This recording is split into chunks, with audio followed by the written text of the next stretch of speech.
Hello everyone, this is Gene and I'm back with another video. So first of all, I hope everybody is doing well.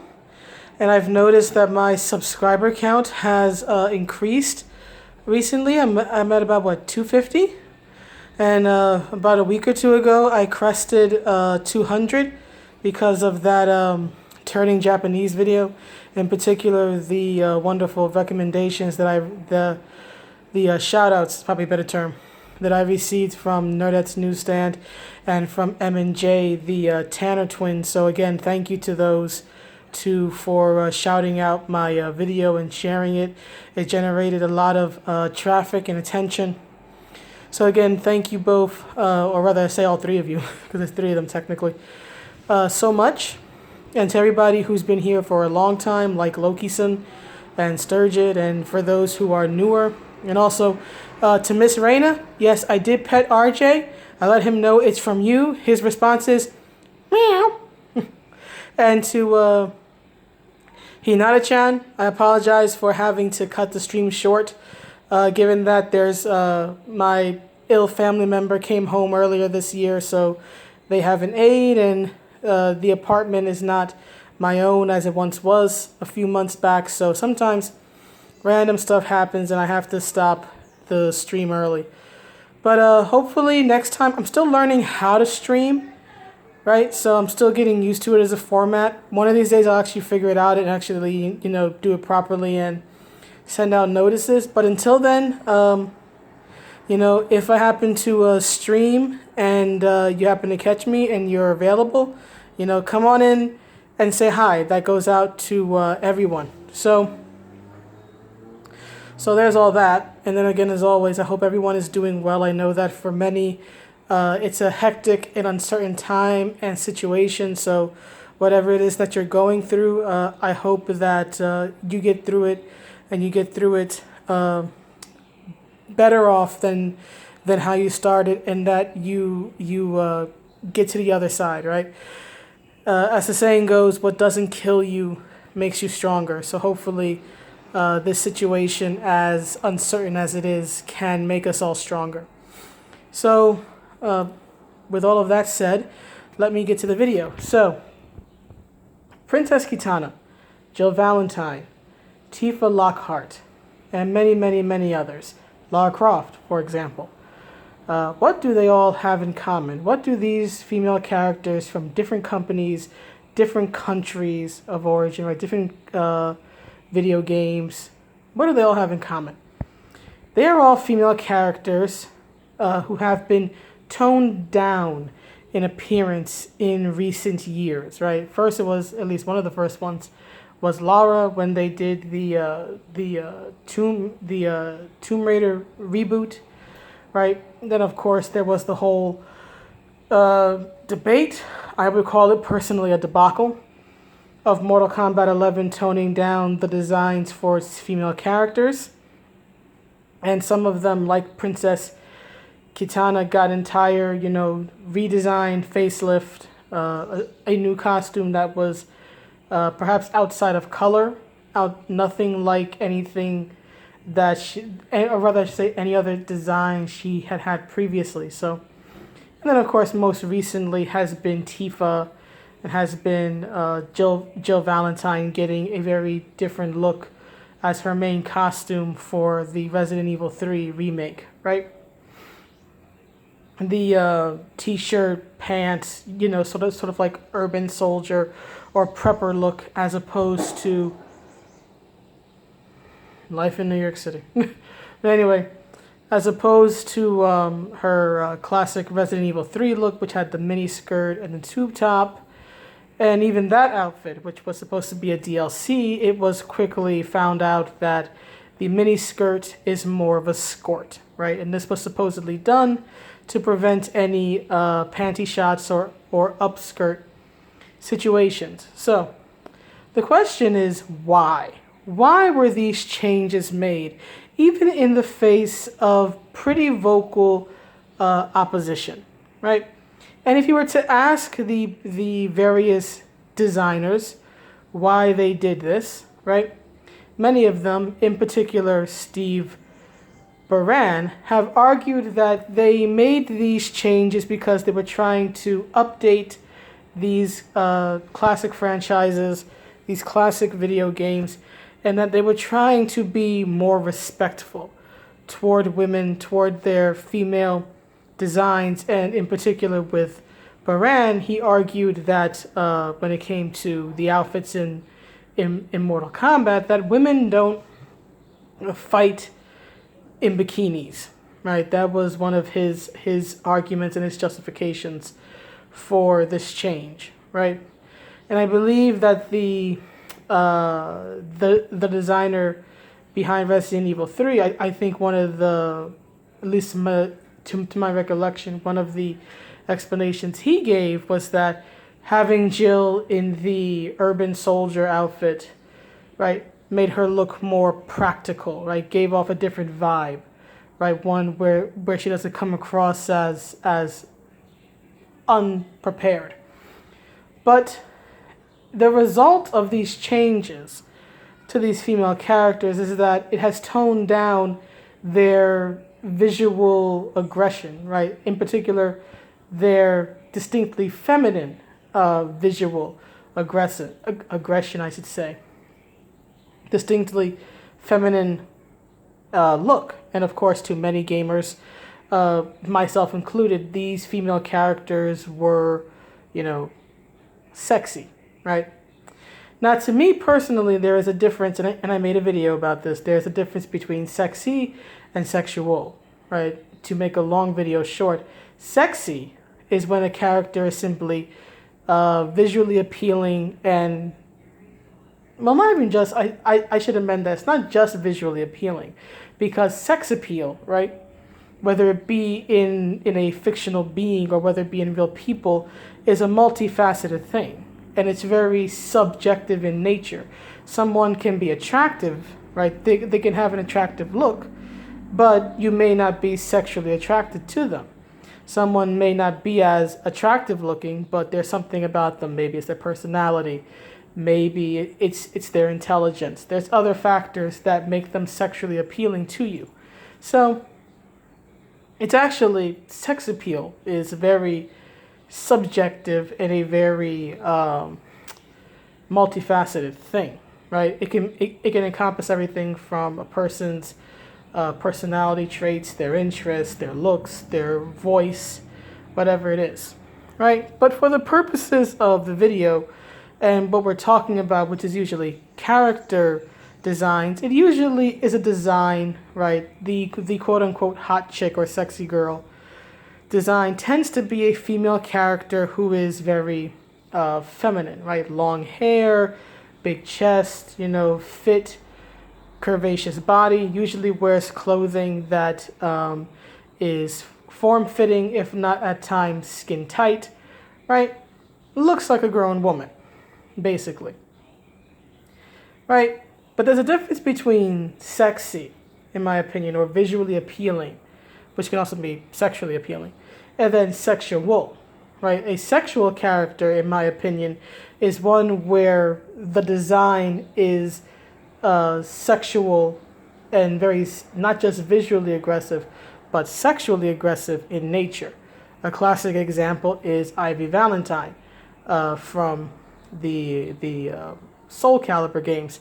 Another one, although this is the character originated, I would say, in comics, is Catwoman, right? Who's probably most well known in iconic designs of a skin tight catsuit, right? Has a dominatrix vibe to it.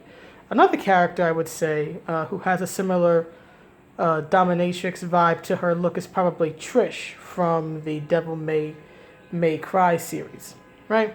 So those character designs, in my opinion, are more sexual in nature than just sexually appealing. But then again, of course, beauty and sex appeal is in the eye of the beholder.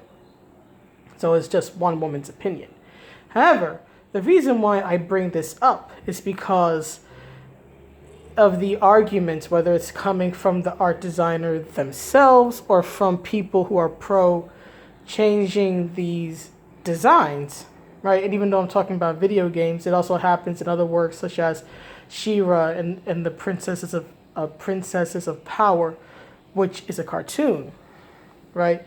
And when this cartoon debuted, I think a year and a half or 2 years ago now, right, the redesign of She-Ra was not exactly met with approval from the older original fan base who wanted the 80s, feminine ideal She-Ra back, the glamazon, and instead were greeted to a character who some said looks like Aang from Avatar: The Last Airbender with a bad wig on. and having seen the design myself, I would say that it was not well thought out. You could have made her more of a tomboy without taking away the feminine appeal. But anyway, one of the common reasons these changes are made, or at least one of the common, I should say, explanations, right, or people who are pro these changes say is that, well, the previous design was overly sexualized and objectifying, right? Sexually objectifying women, and this therefore was insulting, right? What I find interesting about this is that, with the exception of perhaps the Anita Sarkeesian type, who I would say to not listen to, I would say that, close your ears and close your eyes, because women like her, or people like her, I should say, in my opinion, are full of nothing but lies and venom. But that's just me. But with the exception of the types like her, the majority of these arguments are coming from men who are making these changes, right? For example, Steve Baran, right? He is the art director, and he approved of these changes to Kitana and Shiva and many other female characters in the game, Jade, Scarlet, so on and so on and so forth. Though he also reintroduced Sonya's MK3 look, so I'm like, bruh, are you? It seems like he's trying to play both sides, in my opinion, but that's a story for another day. But what I find interesting about all of this is that it's these men who seem to be, and not exclusively men to be fair, but it just seems to be predominantly men who are making these changes and championing these changes and saying that the original design is sexually objectifying women. To which I ask, did you talk to a woman? Did you talk to several women? Did you actually get female input on this? Because the way it comes across to me, now, admittedly, I am just one woman in the big, big world, just one small human from New York City, but I find it interesting that, with the exception of Anita, I don't come across too many female voices, in particular prominent women in video games, that speak for or against these particular changes. Right? It comes across to me that these changes are the result of these men who are in power, right, or who have some sort of influence, who are having hang-ups over the fact that these characters are visually and perhaps sexually appealing to them, instead of just accepting the fact that they like the design. They feel that they have to, at least this is the way I perceive it, they feel that they have to trash the old design, right, and get rid of it and erase it and replace it with this newer one, which, at least when it comes to the older original fan bases, is usually not met with approval. And that's what I find interesting, is the erasure of the original one. It isn't just that, okay, you have, say, the classic look, right, and then you have the newer look. They tried that with Resident Evil 3 in the remake, but even then, right, it was advertised as the classic RE3 look, and as people found out very quickly, that it was basically, in my estimation, a bait and switch. So my question is, with all this, who is sexualizing who? Because that seems to be the argument that it was the player base, the predominantly male and oftentimes white player base that was sexualizing and objectifying these female characters, and that's why these changes were made once these games were rebooted, as with Tomb Raider and Mortal Kombat, or in the case of Final Fantasy VII, and the RE3 remake, right? The game is a remake, and therefore they take the opportunity to tone down, in some cases, such as Tifa, or completely redesign the characters, in the case of Jill, for example. So my question is, as I said earlier, who is sexualizing who? Who is actually objectifying and debasing who? Because, first of all, visual appeal is not something that you really have much control over, right? People are going to find attractive in whatever way what they find attractive. But this question, I'm asking this question of who's sexualizing who because, admittedly, of that tweet that Miles Luna made, which he then deleted and tried to explain away. Update. Nobody's buying his BS. But he was the one, right? It was him who looked at Tifa, right, in her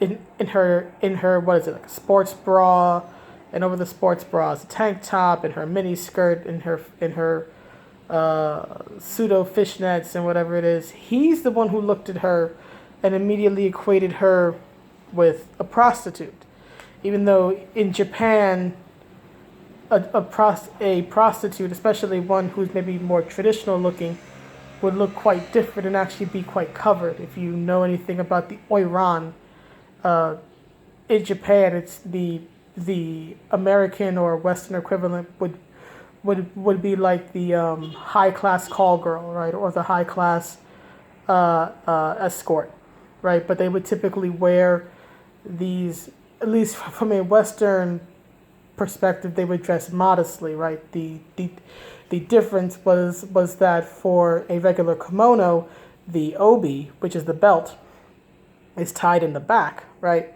Whereas for an oiran, it's tied in the front, naturally, because got to be able to take it off quickly, right?